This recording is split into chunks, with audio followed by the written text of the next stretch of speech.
Hello everyone, very happy weekend. ఈరోజు మనం కడాయి పన్నీర్ ఎలా చేయాలో చూద్దామా. దానికి ముందుగా కడాయిలో ఆయిల్ పోసుకొని టొమాటోస్, ఆనియన్స్ ఇంకా పచ్చిమిర్చి వేసుకోవాలి.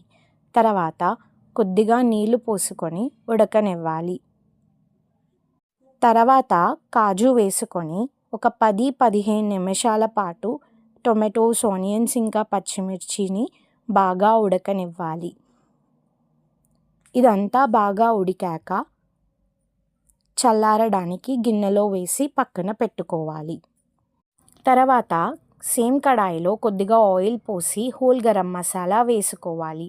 తర్వాత మనకు నచ్చిన వెజిటేబుల్స్ వేసుకోవాలి. ఇక్కడ నేను ఆలు ఇంకా క్యారెట్ తీసుకున్నా.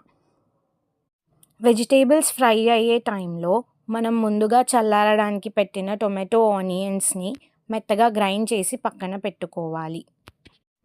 ఇప్పుడు ఫ్రై అయిన వెజిటేబుల్స్లో పసుపు, ఉప్పు, కారం, ధనియాల పొడి ఇంకా సబ్జీ మసాలా వేసి బాగా కలపాలి.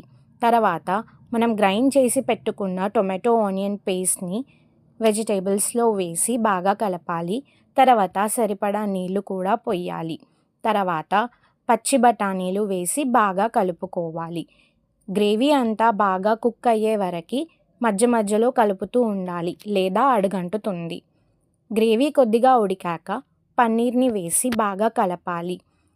పన్నీర్కి కొద్దిగా గ్రేవీ అంతా పట్టేంత వరకు ఉడికించుకోవాలి. గ్రేవీ అంతా ఉడికాక లాస్ట్లో కొత్తిమీర కూడా వేసుకోవాలి. ఇంకా ఫ్రెష్ క్రీమ్ కూడా వేసుకొని కలపాలి. మన కడాయి పన్నీర్ రెడీ. ఈ గ్రేవీ చపాతీలోకి చాలా బాగుంటుంది. మీరు ఎప్పుడైనా ఇలా ట్రై చేశారా? చేయకపోతే చేసి చూడండి, బాగుంటుంది. నచ్చితే ఓ లైక్, షేర్, సబ్స్క్రైబ్ చేసి వెళ్ళొచ్చు కదా.